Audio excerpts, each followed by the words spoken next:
Hello. വീട്ടിൽ കുറേ പപ്പായ ഉണ്ടാവുമായിരുന്നു. അതെല്ലാം ഇപ്പോൾ എടുത്തെടുത്ത് തീരാറായിട്ടോ.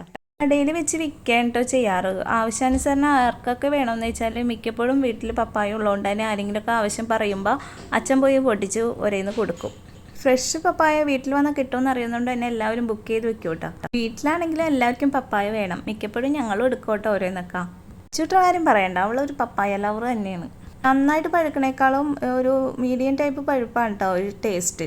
ഇന്ന് അച്ഛൻ പറിച്ച് ചെയ്യുന്ന ഒരെണ്ണം ഞങ്ങൾ കട്ട് ചെയ്യണ്ട. ഇത് നല്ല വലിയ പപ്പായ ആണെങ്കിലും ഇതിൻ്റെ ഉള്ളിൽ നിറയെ കുരുവായിരിക്കും. ഇതേ മോഡൽ തന്നെ വേറൊരു പപ്പായയും കൂടി ഉണ്ട്, അതിൻ്റെ ഉള്ളിൽ കുരു കുറവായിരിക്കും. ഈ മോഡൽ തന്നെ ഷേപ്പായിരിക്കും കേട്ടോ. പിന്നെ പറഞ്ഞോളത് നല്ല നീളനാണ്. ഇതിന് നല്ല മധുരം കേട്ടോ. ഇതിന് മധുരത്തിനൊന്നും കുറവൊന്നുമില്ല, നല്ല ടേസ്റ്റാണ്. പപ്പായ കട്ട് ചെയ്യണ കണ്ടപ്പോൾ തുടങ്ങി എൻ്റെ പുറകെ കൂടിയൊക്കെ ഉണ്ടാ. ഇത് പപ്പായ കൊതിച്ചാണെങ്കിലും മൂത്തവൾക്ക് പപ്പായ പഴം അതൊന്നും നേരി കാണുന്ന തന്നെ ഇഷ്ടമല്ല കേട്ടോ. ഇത് ഈ വക സാധനങ്ങൾ കണ്ടിട്ടുണ്ടെങ്കിൽ എൻ്റെ പുറയിൽ നിന്ന് മാറില്ല. അത് കട്ട് ചെയ്തിട്ടേ പിന്നെ രക്ഷയുള്ളൂ.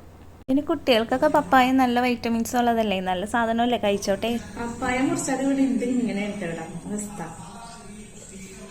എന്തൊക്കെ പറഞ്ഞാലും കഴിച്ചു തീരുന്നേക്കാൾ മുന്നേ ഞങ്ങൾ കുറച്ച് പീസ് എടുത്ത് ഇതിൽ നിന്ന് മാറ്റി വയ്ക്കും കേട്ടോ. വേറെ ഒന്നിനല്ല, നാച്ചുറലായിട്ടുള്ള ഫേസ് മസാജിങ് ചെയ്യാനായിട്ടാണ്.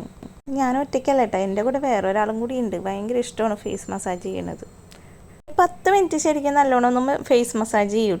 പിന്നെ ഒരു 15 മിനിറ്റിന് ശേഷം നല്ലോണം ഒന്ന് വലിഞ്ഞ് വരുമ്പോഴോ നല്ല ഐസ് വെള്ളത്തിൽ ഫേസ് ഒന്ന് നല്ലോണം വാഷ് ചെയ്യുക. തുടർച്ചയായിട്ട് ശരിക്കും ഇത് ഒരാഴ്ചയൊക്കെ ചെയ്തിട്ടുണ്ടെങ്കിൽ നമ്മുടെ ഫേസിൽ നല്ലൊരു വ്യത്യാസം കാണും കേട്ടോ.